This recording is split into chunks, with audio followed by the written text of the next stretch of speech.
diresmikan sebagai bahasa negara setelah kemerdekaan. Ternyata bahasa Indonesia yang kita pakai sekarang ini punya sejarah yang cukup menarik. Dari yang awalnya hanya sebagai bahasa penghubung antar suku hingga akhirnya menjadi bahasa yang menyatukan bangsa Indonesia. Kalau penasaran dengan ceritanya, simak video ini sampai habis. Sebelum Indonesia merdeka, bahasa Indonesia yang kita kenal sekarang ini sebenarnya masih dalam perjalanan panjang. Awalnya, bahasa Melayu digunakan sebagai bahasa penghubung antar suku di Indonesia, terutama di sekitar Selat Malaka dan kerajaan-kerajaan besar seperti Malaka dan Aceh. Walaupun udah banyak yang pakai, bahasa Melayu waktu itu belum dianggap sebagai bahasa nasional. Nah, saat penjajahan Belanda, bahasa Belanda jadi bahasa resmi di pemerintahan dan pendidikan.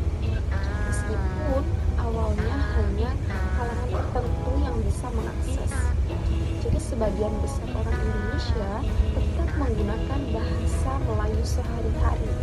Pada awal abad ke-20, saat pergerakan nasional mulai berkembang, para tokoh pergerakan mulai sadar pentingnya punya satu bahasa yang bisa menyatukan seluruh rakyat Indonesia.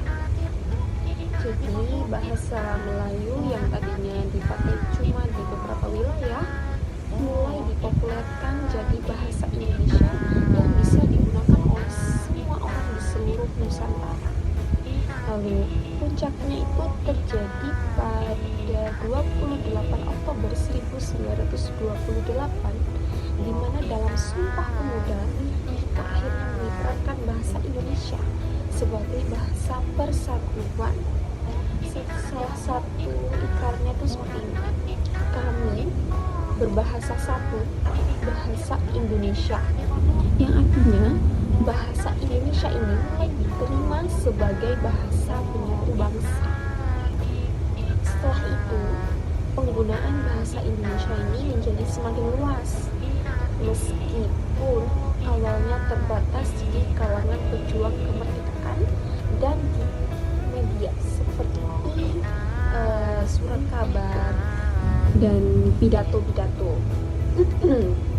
Lalu setelah Indonesia merdeka pada 17 Agustus 1945, bahasa Indonesia resmi jadi bahasa negara. Dan sejak saat itu, bahasa Indonesia bukan cuma sebagai penghubung antar suku, tapi juga jadi simbol kemerdekaan dan kebanggaan kita sebagai bangsa. Oke teman-teman, jadi keisikan. Terima kasih sudah menonton video ini sampai habis. Semoga penjelasan tentang sejarah penggunaan bahasa Indonesia sebelum proklamasi kemerdekaan ini bisa memberikan wawasan baru buat kalian. Dan jangan lupa like, comment, dan subscribe. Kalau ada pertanyaan atau topik yang ingin kita bahas, tulis aja di kolom komentar. Jadi sampai jumpa di video berikutnya dan tetap semangat.